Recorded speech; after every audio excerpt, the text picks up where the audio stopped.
Este tema, como hemos venido aclarando, se refiere a las disposiciones previstas en el Código Orgánico Tributario, las cuales desarrollan principios y garantías constitucionales, así como establecen disposiciones que permiten la correcta creación y recaudación de los tributos. El Código Orgánico Tributario, ley marco de la tributación en Venezuela, no prevé ningún tributo, sino la regla, como hemos dicho, la regla del juego, el manual de uso, la forma como las distintas administraciones tributarias van a poder cobrar los tributos que son de su competencia y el régimen, así como el régimen sancionatorio, el régimen recursivo, entre otros elementos previstos en el Código Orgánico Tributario. En este examen exegético del Código Orgánico Tributario, vimos en primer lugar cuál era su ámbito de aplicación, luego las fuentes del derecho tributario, el alcance o el desarrollo del principio de legalidad tributaria, y en la última clase habíamos culminado con el examen del artículo número 8 del Código Orgánico Tributario relativo a la vigencia temporal de las leyes tributarias. En ese sentido, habíamos visto en su oportunidad que el artículo número 8 tenía sus fundamentos en el artículo 317 de la Constitución, que establecía que toda ley tributaria debería establecer un lapso previo para su entrada en vigencia. Y señala este artículo constitucional que cuando no lo estableciere la Constitución, ese lapso deberá computarse una vacación legal o una vacatio leyes obligatorias de 60 días. Y fundamentalmente este régimen diferido de aplicación de las leyes tributarias tiene su fundamento en que toda la carga en materia tributaria debe ser predecible. ¿Qué queremos decir con esto? Bueno, que no se justifica que se madrugue a los contribuyentes, que se establezcan cargas de naturaleza económica en forma sorpresiva, inconsulta, sin que el contribuyente haya tenido la oportunidad de conocer su contenido, hacer las previsiones materiales para lograr, eh, para lograr hacer la determinación y declaración de los distintos tributos. Vimos igualmente que el código, el artículo número 8, establecía la aplicación inmediata de las normas de procedimiento en materia tributaria.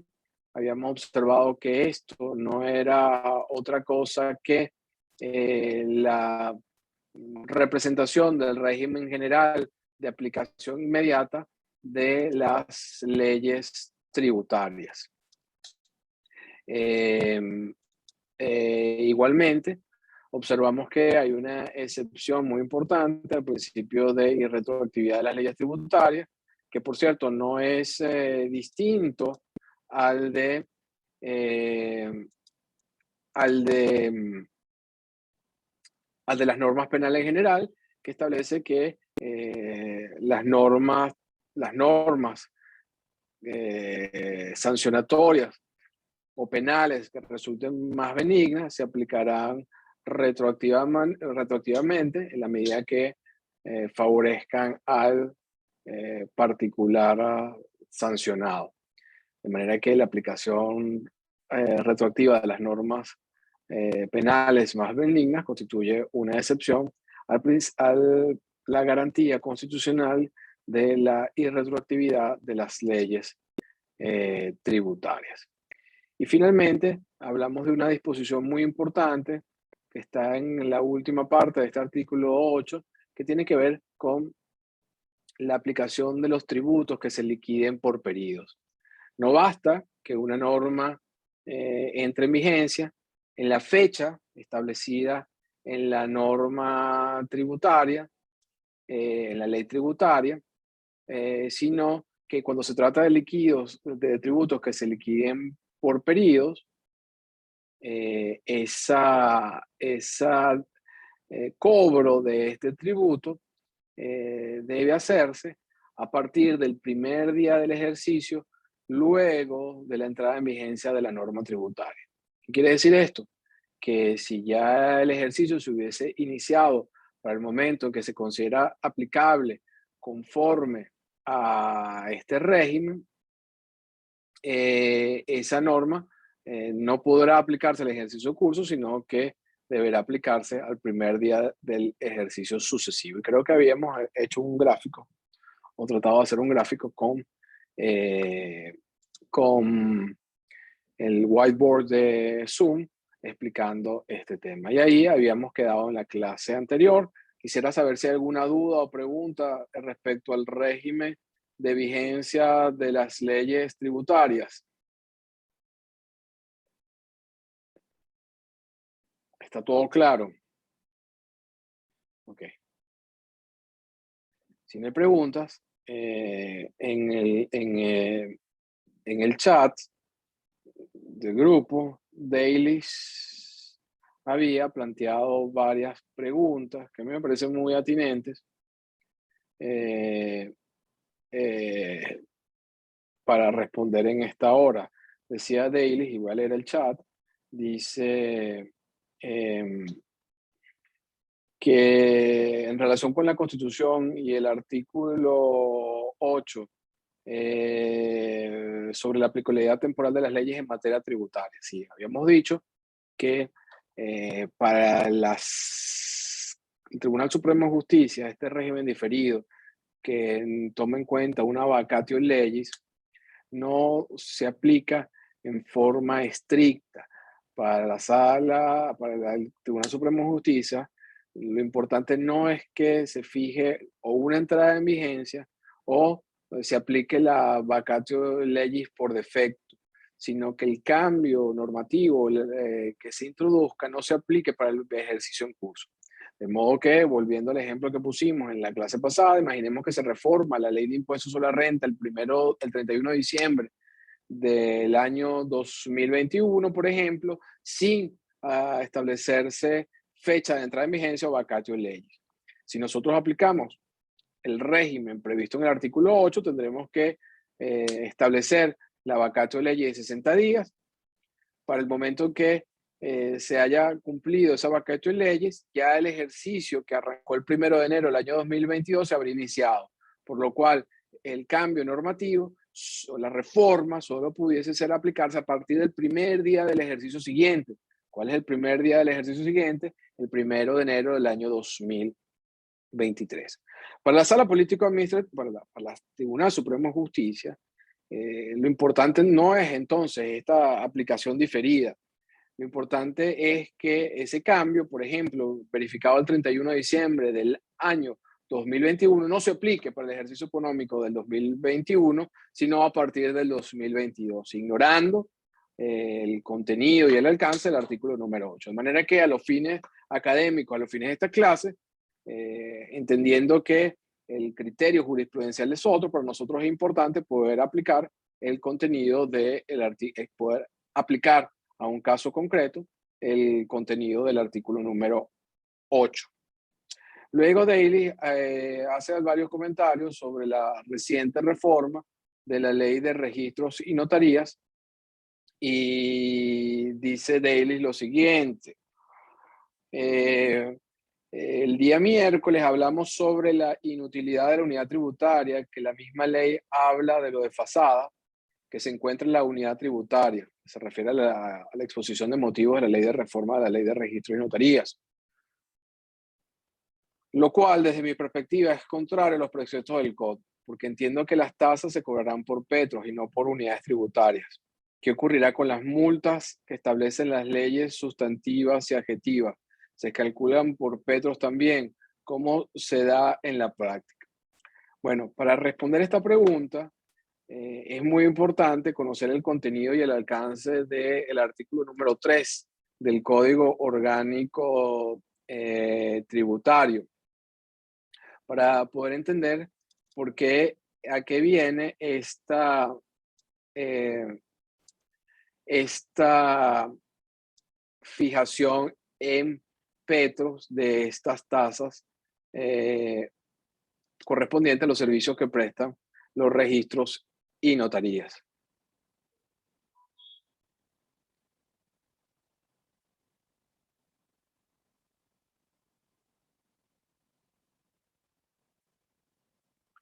Denme un segundo para ubicar el Código Orgánico Tributario y poderlo compartir en la pantalla.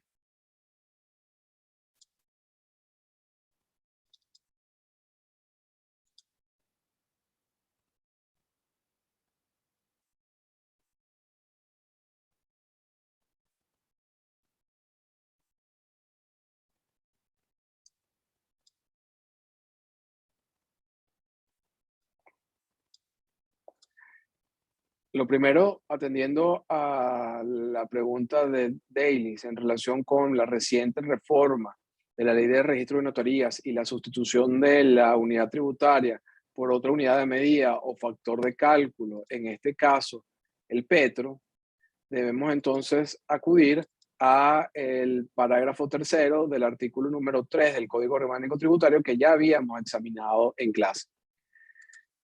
Señala este artículo que la unidad tributaria solo podrá ser utilizada como unidad de medida para la determinación de los tributos nacionales, cuya competencia sea de la Administración Tributaria Nacional, es decir, por el CENIAT, no pudiendo ser utilizada por otros órganos y entes del poder público para la determinación de beneficios laborales o, y aquí viene lo importante, de las tasas y contribuciones especiales derivadas de los servicios que prestan.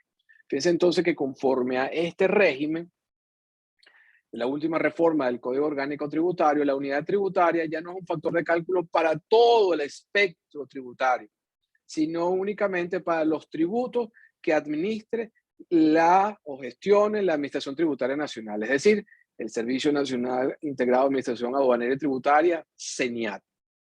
Aquí, quizás ustedes saben a quién le compete todo el tema de la recaudación y el control, la gestión de las tasas por servicio en registro de notaría, le corresponde al SAREN, que no depende ni funcional ni orgánicamente del CENIAT. Por lo cual, desde la promulgación de esta norma en el año 2020, los demás órganos públicos que para los demás tasas y contribuciones especiales recaudadas por otros órganos del poder público distintos al CENIAT, había la necesidad de cambiar esa unidad de medida, porque la unidad tributaria ya no resultaba aplicable para aquellos categorías de tributo, es decir, tasas y contribuciones especiales. Daily, esa es la razón porque esta reforma abandona la unidad tributaria, además que como tú bien observas, se había quedado desfasada en el tiempo al no haber sido adecuadamente indexada conforme a la variación de la inflación y escoge esta unidad de medida como es el petro. Esa es la razón técnica por lo cual esta reforma de la ley de registro de notarías establece en petro. Señala otra pregunta, ¿qué ocurrirá en las multas que establecen las leyes sustantivas y adjetivas? Bueno, ya esta reforma del Código 2020 había venido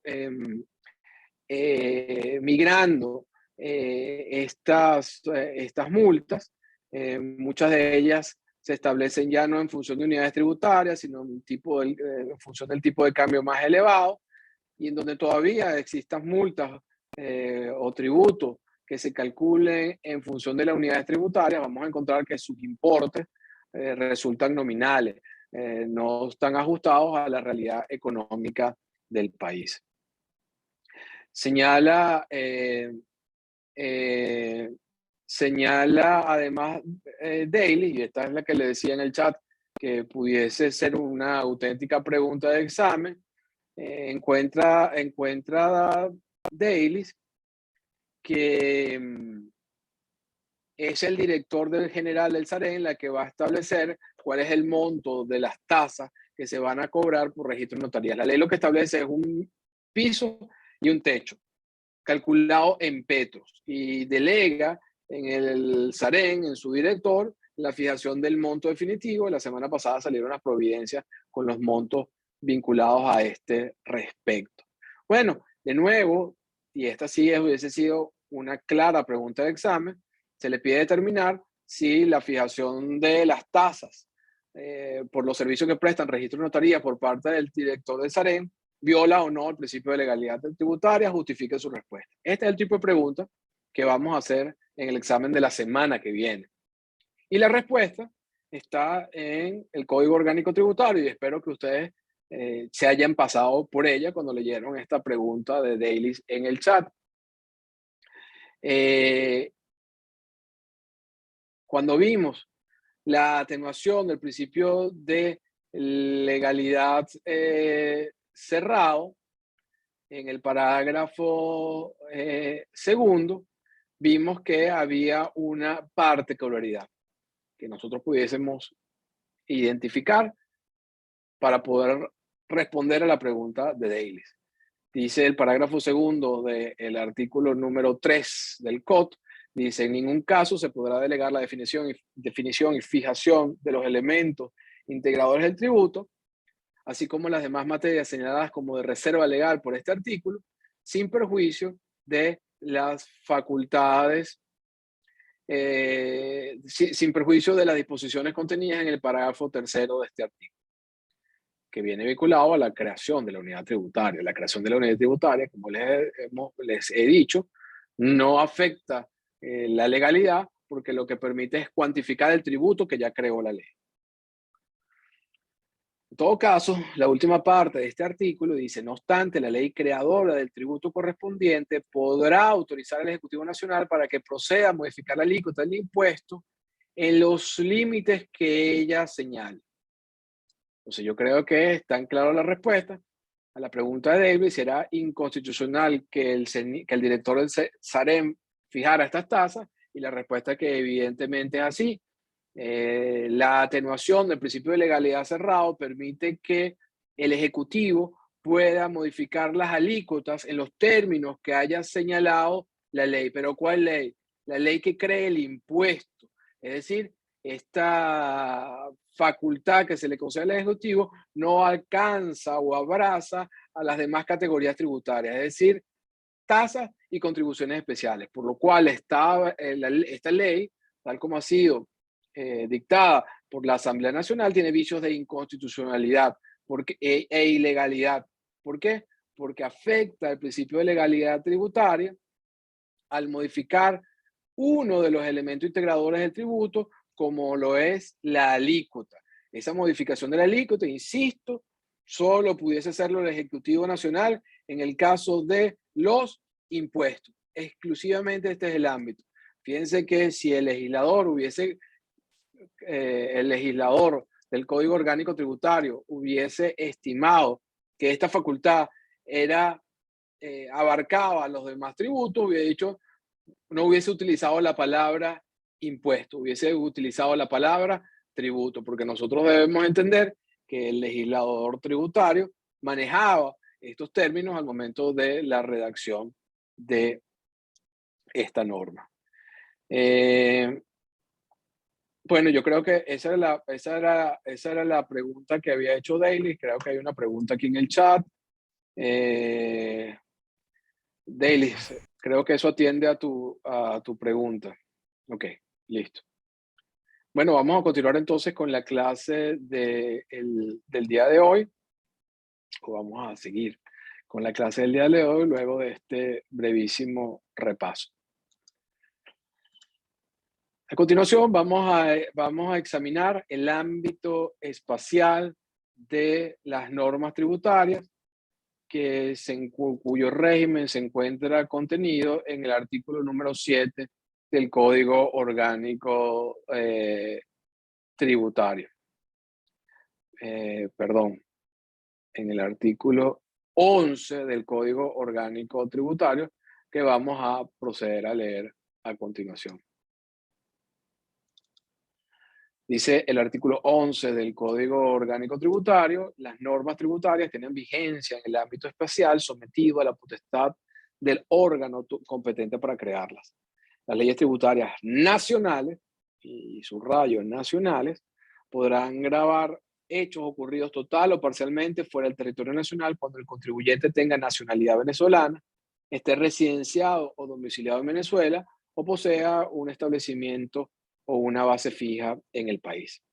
La ley procurará evitar los efectos de la doble tributación internacional cuando se graben situaciones ocurridas fuera del territorio nacional. De manera que este artículo 11 del Código Orgánico Tributario define el alcance territorial de las normas tributarias. En primer lugar, establece que esa competencia aplica respecto de la división política territorial. Solo se pueden los entes políticos territoriales solo pueden crear normas tributarias que se extienda en el territorio de su competencia. Esto quiere decir que si el municipio Chacao crea un impuesto a las actividades económicas, ese impuesto no podría alcanzar, por ejemplo, las actividades que desarrollara el contribuyente en otro municipio, municipio de Libertador, municipio de Baruta, municipio de Latillo. Cualquier manipulación de la norma para gravar situaciones ocurridas fuera de su ámbito competencial resultarían inconstitucionales al violar este principio de territorialidad de las normas tributarias. Lo propio para los estados, y ya en materia nacional tenemos que la facultad es mucho más amplia en el sentido que abarca todo el territorio nacional y ya no tenemos el tema de las subdivisiones que ocurren a nivel estatal o municipal. La segunda parte de este artículo, si recuerdan su lectura, tiene que ver con la autorización al Poder Nacional, y aquí es muy importante, al Poder Nacional para crear tributos sobre hechos imponibles ocurridos fuera del territorio nacional. En virtud de esta autorización, en el año 1999 se amplió, por ejemplo, el impuesto sobre la renta, ya no solo para agravar hechos ocurridos en el territorio venezolano, sino para agravar situaciones verificadas fuera del mismo, en los casos establecidos en el Código Orgánico Tributario. Esto es, que el contribuyente estuviese domiciliado en Venezuela o tuviese un establecimiento permanente. De manera que esa facultad del Ejecutivo no es discrecional, no es que se va a agravar a cualquier fuente de ingreso obtenida por cualquier persona fuera de Venezuela. No, se requiere que ese sujeto tenga nacionalidad venezolana o esté domiciliado en Venezuela o posea un establecimiento permanente o una base fija. Estos dos últimos conceptos, establecimiento permanente o base fija, los ampliaremos cuando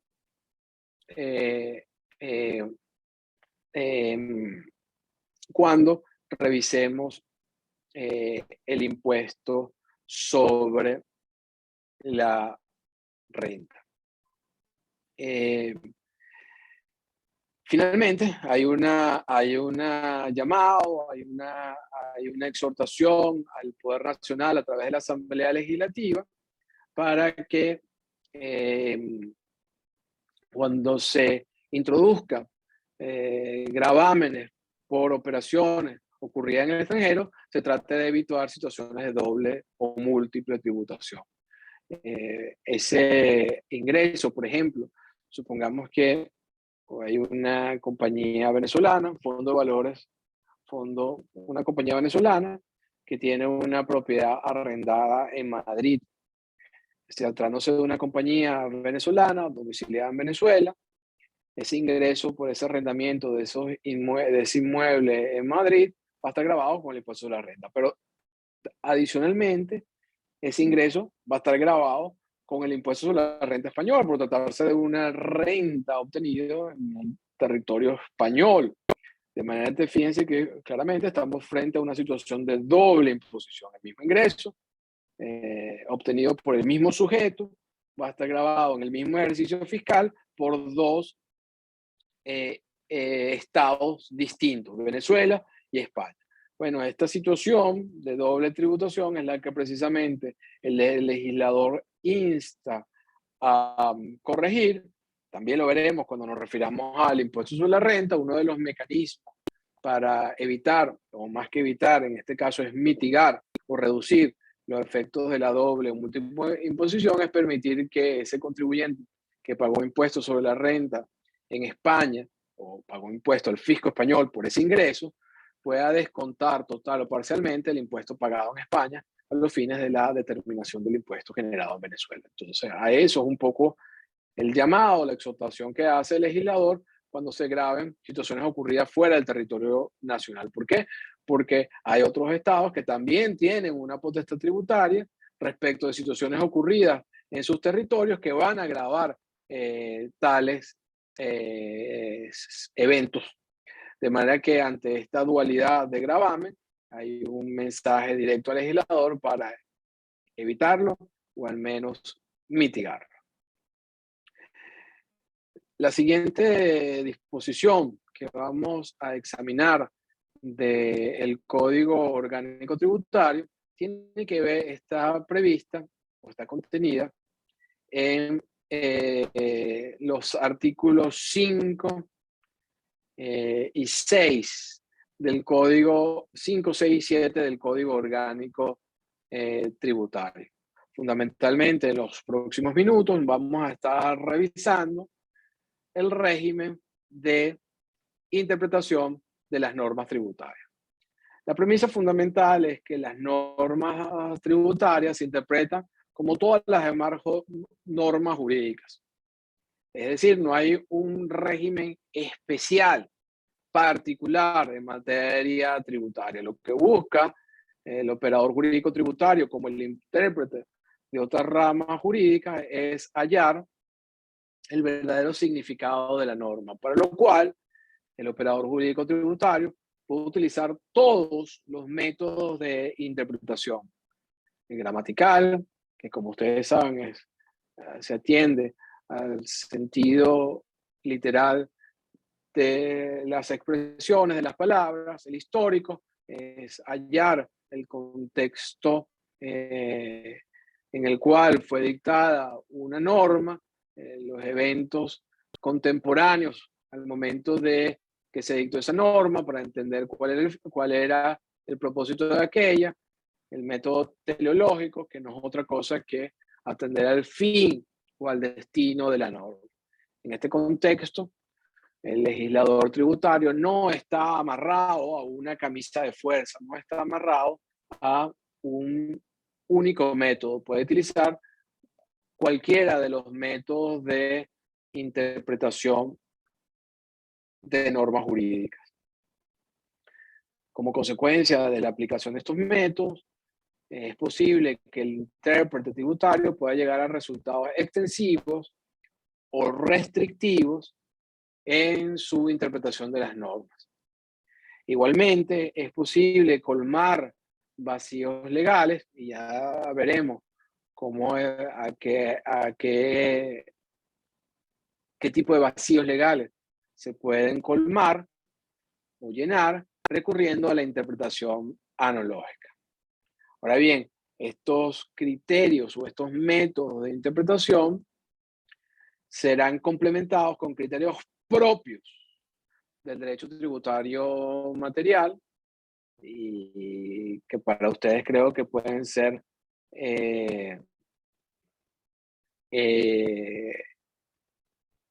muy visibles. El primero de estos criterios que complementa estos métodos de de interpretación es obviamente tener en cuenta el alcance del principio de reserva legal en materia tributaria. Y dos, el otro método que complementa las formas de interpretación de las normas tiene que ver con la prevalencia de la sustancia sobre la forma.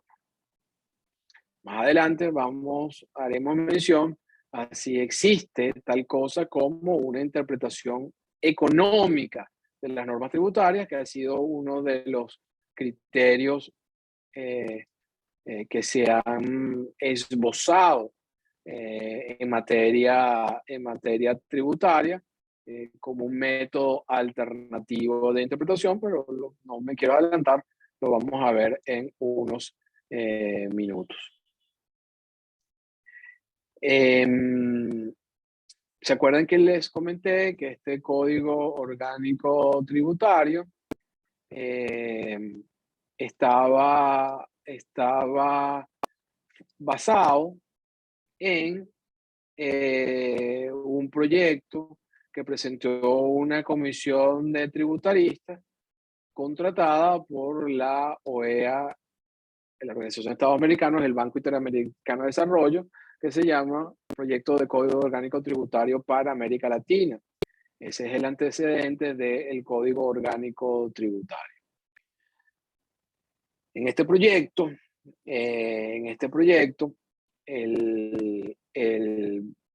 los redactores rechazaron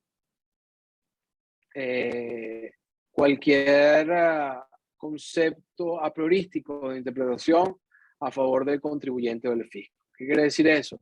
Que cuando uno interpreta una norma tributaria, no tiene que pensar que esa interpretación debe o forzosamente tiene que favorecer al fisco, o por el contrario, esa interpretación o el examen que se haga de la norma tributaria debe favorecer al contribuyente. Entonces no hay una fórmula a priorística previa que establezca que la interpretación va a beneficiar a algunos de los sujetos de la relación jurídica tributaria. En este sentido, la interpretación debería ser neutra y arrojar el resultado luego de la aplicación de cualquiera de los métodos de interpretación, tomando en cuenta el principio de legalidad tributaria y sus implicaciones, así como la prevalencia del fondo sobre la forma, a la cual nos referiremos en unos minutos. Señalaba esta comisión, Código Orgánico Tributario para América Latina, que el intérprete tenía libertad científica para elegir el método que más se avenga a su proceso de interpretación de la norma, de entendimiento de la norma. Igualmente, esta prevalencia de la sustancia sobre la forma, a la cual me he referido antes, aplica igualmente sin discriminaciones a favor del fisco y el contribuyente. Dicho eso, vamos entonces a examinar la primera parte del artículo número 5 del Código Orgánico Tributario, que refiere en mayor o menor medida lo que hemos conversado hasta ahora. En el artículo 5, las normas tributarias se interpretarán con arreglo a todos los métodos admitidos en derecho, atendiendo a su fin y a su significación económica, pudiéndose llegar a resultados restrictivos o extensivos en los términos contenidos de la norma tributaria. Fíjense que si nosotros leyéramos hasta aquí, encontramos que este artículo 5 es un resumen de un tratado de interpretación de las normas jurídicas en general. Las normas tributarias se aplicarán utilizando todos los métodos, y esos métodos pueden llegar a resultados restrictivos o extensivos, de acuerdo a lo que prevea la propia norma tributaria.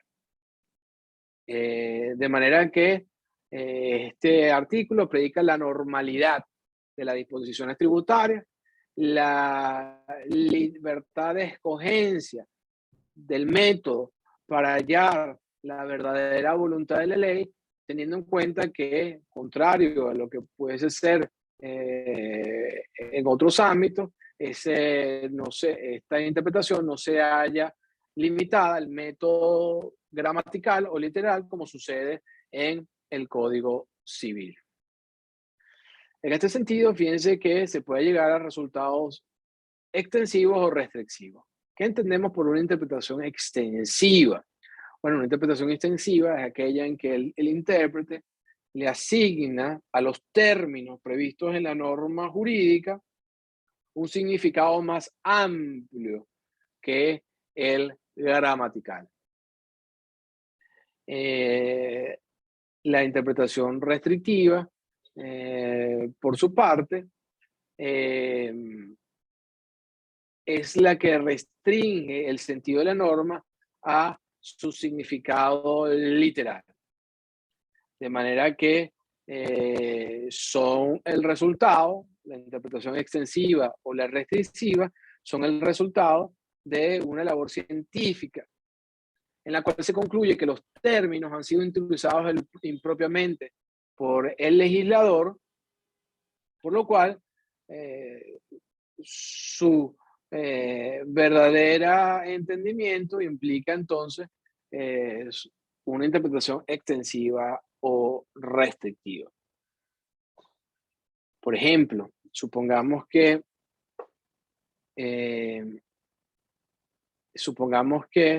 hay una norma en la ley del impuesto al valor agregado, dice que están exentos de el impuesto determinados grupos de productos,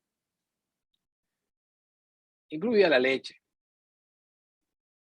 Entonces, vienen y esta norma tenemos que interpretarla. ¿Por qué? Porque les han hecho algunos de ustedes, y este es el examen que quisiera hacer de cara a el examen, la aplicación que quisiera hacer de cara al examen. Imagínense ustedes que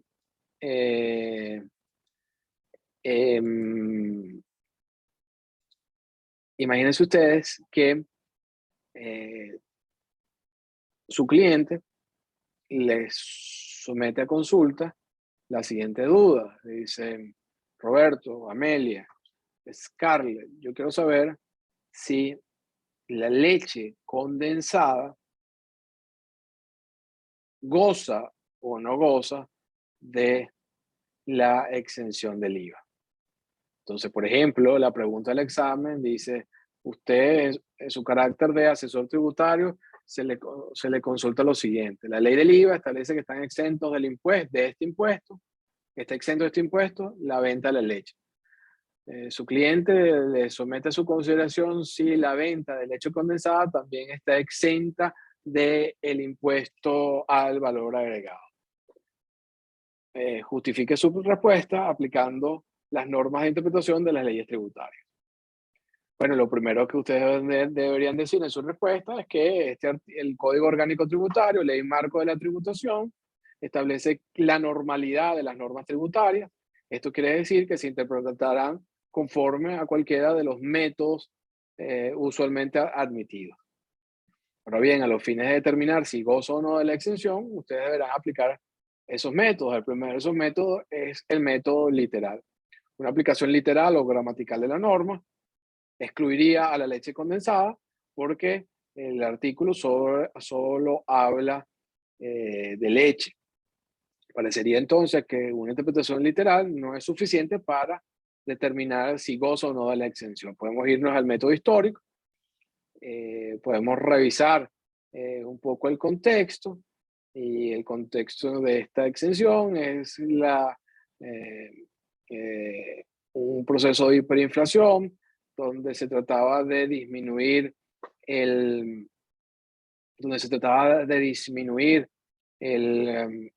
el se trataba de aumentar el consumo de distintos alimentos, tomando en cuenta el precio de aquellos, y la idea no era encarecer en ese contexto este tipo de alimentos con el IVA. Entonces, históricamente, pudiese haber elementos para sostener que la leche condensada estaba incluida en la exención, pero desde luego tenemos la interpretación teleológica al revisar el diario de debates o las declaraciones de los diputados a la Asamblea Nacional. Establecían que su propósito era que cualquier producto lácteo nos gozara de esa exención. De manera que una interpretación adminiculada del método histórico y el teleológico determinarían que la exención del IVA a la leche abarca la exención, abarca la leche condensada. Entonces, fíjense que lo importante es que ustedes sepan que las normas tributarias tienen que ser interpretadas y esa interpretación requiere un análisis, una elaboración, y ese es un poco el trabajo de cara a el examen. No solamente recitarme el artículo del Código Orgánico Tributario, sino poderlo aplicar. Ahora bien, ¿qué sucede adicionalmente en temas de esta interpretación extensiva o restrictiva? Bueno, que esta interpretación extensiva o extensiva se va a aplicar quien quiera que sea el beneficiario. Imaginemos, por el contrario, que esa interpretación que hicimos antes, el resultado hubiese sido que efectivamente el fin de esa norma no era abarcar cualquier producto lácteo, sino simplemente a la leche. Y quedando excluida otros productos lácteos. De manera que esa interpretación, que en este caso es restrictiva, debería, una u otra, ya sea la extensiva o la restrictiva, debería aplicarse independientemente de quién sea el beneficiario, porque no es otra cosa que un principio de manifestación de la igualdad en materia tributaria. Recuérdense que les he dicho en otras ocasiones que eh, el poder que tiene el Estado respecto de los particulares en materia tributaria se agota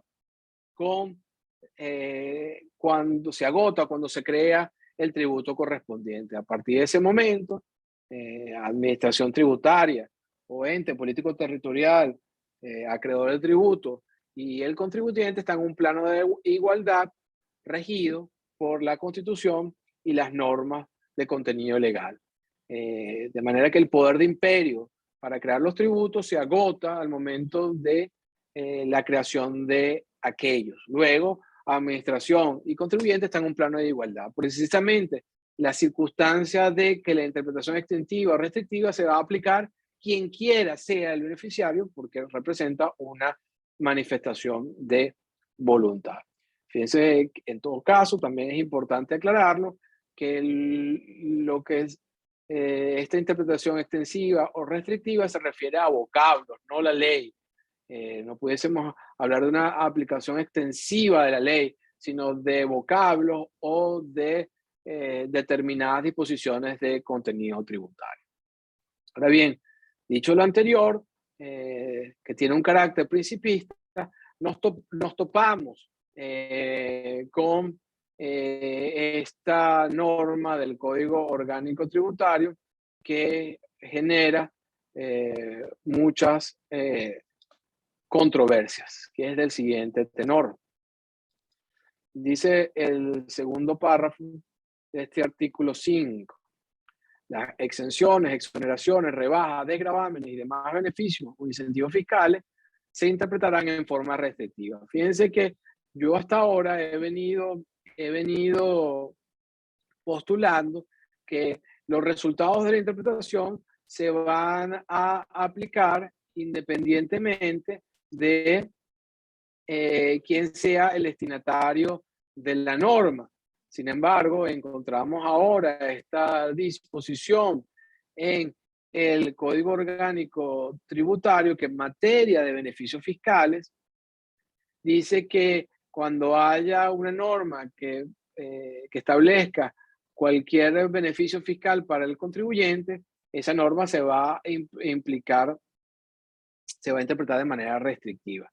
Volvamos a nuestro caso de la leche condensada, conforme a este segundo párrafo del artículo 5 del Código Orgánico Tributario, la única interpretación posible es que se excluya a la leche condensada, tomando en cuenta precisamente esta restricción en la interpretación de los beneficios fiscales. La exención es un beneficio, uno de los beneficios fiscales por excelencia. Muy por el contrario de lo que establece esta disposición. Incluso las normas que establecen beneficios fiscales no escapan del enunciado general. La limitación al examen literal o restrictivo de las normas tributarias constituye la negación misma del concepto de interpretación. Los resultados extensivos o retroactivos no alteran la norma, sino que le atribuyen su verdadero significado. Por eso es que, desde el punto de vista de la doctrina, rechazamos el contenido y el alcance de este segundo párrafo del artículo número 5 del Código Orgánico Tributario. Habíamos dicho al principio que la analogía servía para llenar o colmar determinados vacíos legales. En cuanto a la analogía y su función en materia tributaria, lo primero que tenemos que decir es que la analogía, más que un método de interpretación, que no lo es una forma de integrar el derecho, de resolver situaciones que no tengan un tratamiento en una disposición normativa, empleando una norma de distinta especie. Sin embargo, en materia tributaria, como yo creo que queda perfectamente claro para ustedes, no hay analogía posible. ¿Por qué no hay analogía posible? En la creación de las normas tributarias, porque se violaría el principio de reserva legal. De manera que no es posible crear tributos aplicando normas análogas. Esto sería lo contrario, la destrucción del principio de legalidad tributaria. En este sentido, el campo de aplicación de la analogía sería el derecho tributario formal o procesal, no el derecho tributario material, sino el formal o el procesal. En este sentido, el Código Orgánico Tributario, en el propio artículo 7, establece cómo se va a producir esa integración. Insisto, integración del derecho, no interpretación. Estableciendo el artículo número, el artículo número 7 del código, lo siguiente. En situaciones que no puedan resolverse por las disposiciones de este código o de las leyes, se aplicarán supletoriamente y en orden de prelación. Fíjense que establece cómo se van a aplicar las normas tributarias análogas, los principios generales del derecho y los de otras ramas jurídicas que más se avengan a su naturaleza y fines, salvo disposición especial en contrario. De manera que si en materia formal o en materia procedimental no encontramos una norma específica, vamos a acudir en primer lugar a las normas tributarias análogas. Supongamos que el legislador del impuesto sobre la renta no estableció un lapso para presentar la declaración. Estoy hablando de un sujeto bastante descabellado, pero un poco quisiera ponernos en contexto. Bueno, nosotros pudiésemos acudir a otra norma tributaria análoga. ¿Cuál es esa norma tributaria análoga? Bueno, tendríamos que revisar si hay otro impuesto de carácter anual semejante al impuesto sobre la renta que establezca ese lapso para presentar la declaración. Si no existiera, nosotros tendríamos que ir a los principios generales del derecho tributario y vemos que no hay un principio en realidad vinculado a otra materia. Y luego nosotros deberíamos ocurrir a otras ramas jurídicas que se avengan por su naturaleza y sus fines. Creo que no habría una disposición a ese respecto. Pero un poco lo que quiero elaborar a este respecto es cómo aplicaría esta interpretación analógica de las normas de contenido tributario, que ya sabemos que tienen simplemente como eh, que tiene como campo de acción el derecho formal y el derecho procesal. Bueno, no sé si tienen alguna duda o pregunta de lo hablado hasta ahora. En la clase del día miércoles vamos a estar revisando la segunda parte de la interpretación de las normas tributarias y hasta la clase del día miércoles será el material para el examen de la semana entrante. Ay, ay, ay.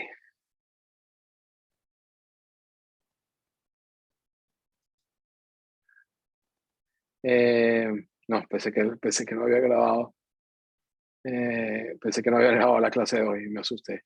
Ya no sé quién preguntó.